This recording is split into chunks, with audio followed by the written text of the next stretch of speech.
வணக்கம் நண்பர்களே, அனைவரையும் ஹானு ரீகேப்ஸ் சேனலுக்கு வரவேற்கிறேன். நான் உங்க சரவணன் பேசுறேன். நண்பர்களே, என் நெஞ்சில் குடியிருக்கும் உங்க மகன், உங்க அண்ணன், உங்க தம்பி, உங்க தோழன், உங்க நண்பன், உங்க விஜய், உங்களை தேடி வந்திருக்கிறேன். இந்நேரம் திமுக கையில அந்த முழு பவரும் இருந்திருந்தா, இந்நேரம் ஸ்டாலின் சார் கையில அந்த முழு பவரும் இருந்திருந்தா கண்டிப்பா இந்த நிகழ்ச்சி நடந்திருக்காது. ஏதாவது ஒரு முட்டுக்கட்டையை போட்டு நம்மளை வரவிடாம பண்ணியிருப்பார். ஆனா இப்பதான் அவர் ஒரு அதிகாரம் இல்லாத ஒரு முதல்வரா அப்படியே இருக்கார்ல, ஒரு கேர்டேக்கர் கவர்மெண்ட்னு சொல்லுவாங்க இந்த பீரியடை. ஸோ அப்படி இருக்கிறதுனாலயோ என்னமோ கொஞ்சம் ஈஸியா வர முடிஞ்சதுன்னு நினைக்கிறேன். அது மாதிரி இந்த திமுக கவர்மெண்ட் நமக்கு எவ்வளவு பிரச்சனைகள், எவ்வளவு நெருக்கடிகள், எவ்வளவு அவதூறுகள், அவங்களையும் தாண்டி இன்னும் சில பேர் இன்னும் நிறைய அவதூறுகள் எல்லாமே பரப்புனாங்க.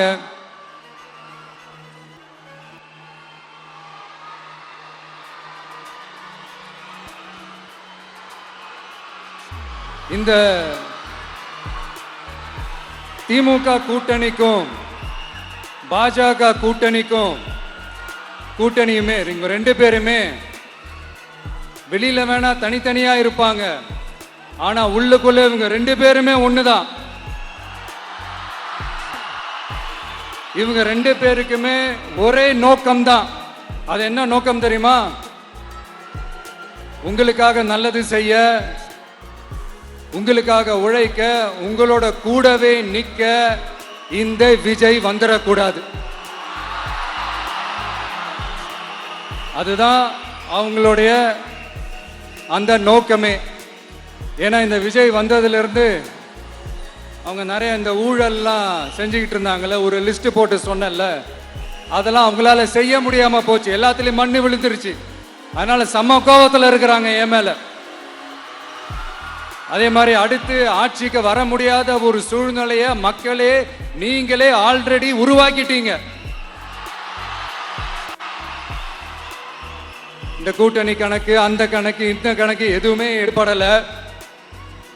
இந்த அரித்மேட்டிக் கணக்கு, மேத்தமேட்டிக்ஸ் கணக்கு எல்லாமே மண்ணுக்குள்ள புதைச்சிட்டீங்க.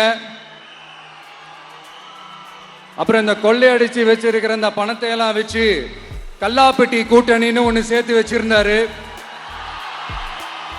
அது எல்லாமே இப்ப கலகலத்து போய் நிக்குது. டாப் தனியா, பாட்டம் தனியா, ரீப்பர் தனியா, ஜாயிண்ட் தனியா, அப்படி நிக்குது தனித்தனியா. எல்லாமே அப்படியே ஒட்ட வச்சுக்கிட்டு இருக்கிறாரு. கூட்டணி கட்சிக்காரங்களே ஒருத்தருக்கு ஒருத்தர் ஓட்டு போட்டுக்க மாட்டாங்க போல் இருக்கு. அப்படி இருக்கு நிலைமை இந்த திமுக கூட்டணியில. சரி, இவங்களுக்கு தான் இந்த நிலைமைன்னு பார்த்தா இந்த பாஜக தலைமையில் மற்றும் பலர் அவங்க நிலைமை இன்னும் மோசமா இருக்குது. அதனால மக்களே, இந்த திமுகவோட நேரடி கூட்டணிக்கும் மறைமுக கூட்டணிக்கும் நம்ம மேல காண்டு.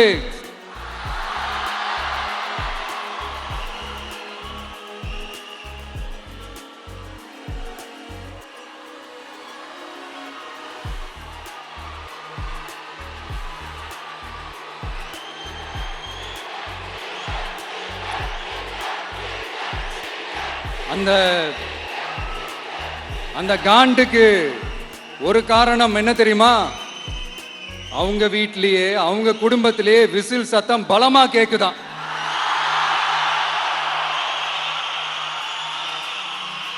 அடுத்த காண்டு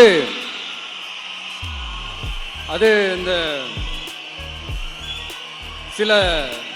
சில பல கோடிகளை கொடுத்து நம்ம தமிழ்நாட்டு காங்கிரஸை பையில போட்டுக்கிட்டாங்க. யாரு? ஸ்டாலின் சார். ஆனா உண்மையான காங்கிரஸ் யாரு பக்கம் நிக்குது? நம்ம பக்கம் நிக்குது. சிறுபான்மை மக்களோட அந்த திமுக சாயம் வெளுத்து போச்சு. இந்த விஜய் என்னடானா மதச்சார்பற்ற கொள்கையோட உண்மையான ஒரு முகமா இருக்கிறானே. இந்த சிறுபான்மை மக்கள் வேற இந்த விஜய் பக்கம் தானே நிக்கிறாங்க அப்படின்ட்டு இந்த திமுகவுக்கும் பாஜகவுக்கும் என் மேல காண்டோ காண்டு. அதுக்காக நாம் என்ன செய்ய முடியும்? இந்த 33 வருஷமா ஒவ்வொரு வீட்டுக்குள்ளேயும் ஒவ்வொரு மனசுக்குள்ளேயும் போறதுக்கு நாம் பட்ட பாடு எனக்கு தானே தெரியும். அதனாலதான் நான் முன்னாடியே சொன்ன மாதிரி கட்சி ஆரம்பிச்சுட்டு ஒவ்வொரு வீட்டுக்குள்ளேயும் நான் போல, ஒவ்வொரு வீட்டுக்குள்ளேயும் போனதுக்கு அப்புறம் தான் கட்சியாவே ஆரம்பிச்சிருக்கிறேன்.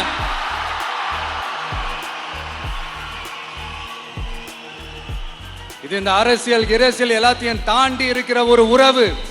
கட்சி கிட்சி எல்லாத்தையும் தாண்டி இருக்கிற ஒரு உறவு. இது ஒரு பூர்வ ஜென்ம பந்தம். இது சும்மா இந்த அரசியல் ஆதாயம் தேடுறவங்களுக்குலாம் இது என்னன்னே புரியாது. இது மற்றவங்களுக்கு வேணா எலெக்ஷன், ஆனா இந்த விஜய்க்கும் விஜய் கூட நிக்கிறவங்களுக்கும் இது ஒரு இமோஷன். நான் சந்தோஷப்பட்டா மக்கள் சந்தோஷப்படுறாங்க, மக்கள் சந்தோஷப்பட்டா நான் சந்தோஷப்படுறேன். எனக்கு ஒண்ணுனா மக்களுக்கும், மக்களுக்கு ஒண்ணுனா எனக்கும் கண்ணு கலங்கும். எவ்வளவு அவதூறுகள்! இந்த கரூர் விஷயத்தை பத்தி ஊருக்கே தெரியும். ஆனா போடு, விஜய் மேல பழிய போடு. என்னடா இவ்வளவு பெரிய ஒரு பழிய தூக்கி விஜய் மேல போட்டாலும் மக்கள் விஜய் கூடவே நிக்கிறாங்க.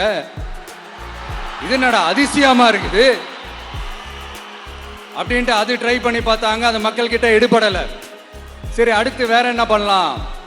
முடக்கு, ஜனநாயகனா முடக்கு. படத்தை முடக்கினா கொஞ்சம் பையன் கொஞ்சம் டிஸ்டர்ப் ஆயிடுவான். அதனால படத்தை முடக்கி. இது யாரு முடக்கினாங்கன்றது உங்களுக்கே தெரியும். அது நான் சொல்ல வேண்டிய அவசியம் உங்களுக்கு இல்லை. ஆனா இவனடா இவன் படத்தை முடக்கினாலும் அவன் பாட்டுக்கு அதை கண்டுக்காம அவன் பாட்டுக்கு வேலையை பார்த்துட்டு போயிட்டே இருக்கான். அதுவும் எடுபடலை. சரி, அடுத்து வேற என்ன பண்ணலாம்? போடு, SOPன்னு ஒண்ணு போடு. விஜய்க்கு மட்டும் தனியா ரூல்ஸ், தனியா ரெகுலேஷன்ஸ், தனியா கண்டிஷன்ஸ் அவனுக்கு மட்டும் போடு. மற்ற கட்சிகள்லாம் விடு, விஜய்க்கு மட்டும் தனி கண்டிஷன்ஸ் போடு. அவன் வெளியவே வரக்கூடாது, மக்களை சந்திக்கவே கூடாது. என்னாச்சு? அதுவும் எடுபடல. சரி, அடுத்து வேற என்ன பண்ணலாம்? நம்மளை சுத்தி இருக்கிறவங்கள வச்சு, அதாவது இத்தனை வருஷமா வெயிட் பண்ணி இப்போ எலெக்ஷனுக்கு 30 நாளைக்கு முன்னாடி கரெக்டா அந்த டைம் பார்த்து ஒரு அவதூறு பரப்ப வேண்டியது. அது என்னன்னு உங்களுக்கே தெரியும். அதுவும் மக்கள் கிட்ட எடுபடல. அது மாதிரி எத்தனை சோதனைகள், எத்தனை வேதனைகள் நீங்க கொடுத்தாலும் இந்த திமுகனாலேயோ இல்ல இந்த பாஜகனாலேயோ இல்ல இந்த மற்ற பலர்னாலேயோ இல்ல எந்த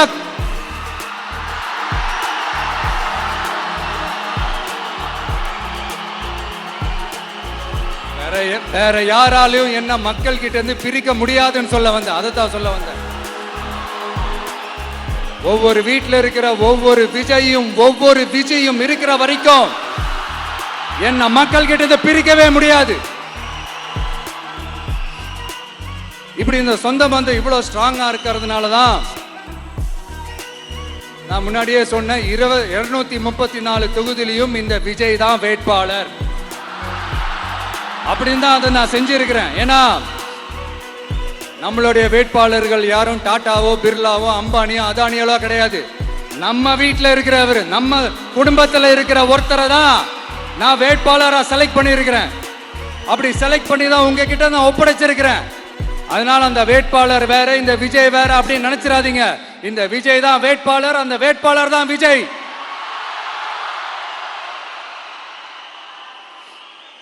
இத்தனை வருஷம் யார் யாருக்கோ ஓட்டு போட்டீங்க. ஆனா இந்த வருஷம் உங்க வீட்டில் இருக்கிற ஒருத்தருக்கு, உங்க வீட்டில் இருக்க நம்ம குடும்பத்தில் இருக்கிற ஒருத்தருக்கு நம்ம ஓட்டு போட போறோம். அந்த வேட்பாளர்களுக்கு நீங்க ஓட்டு போடுறது நமக்கு நாமளே ஓட்டு போட்டுக்கிற மாதிரி. அந்த வேட்பாளர் ஜெயிச்சா நாம ஜெயிச்ச மாதிரி. இப்படிப்பட்ட ஒரு எமோஷனலான ஒரு எலெக்ஷனை தமிழ்நாடு இல்ல இந்தியாவே பார்த்திருக்காது. இது நீங்க எவ்ரி 5 இயர்ஸ் வர ஒரு எலெக்ஷன் மாதிரி இதை நினைச்சிடாதீங்க. இது வேற, இது ஒரு அதிசய எலெக்ஷன். 50 வருஷத்துக்கு ஒரு வாட்டி நடக்கிற ஒரு எலெக்ஷன் மாதிரி. அதனால அந்த சான்ஸை மிஸ் பண்ணிடாதீங்க.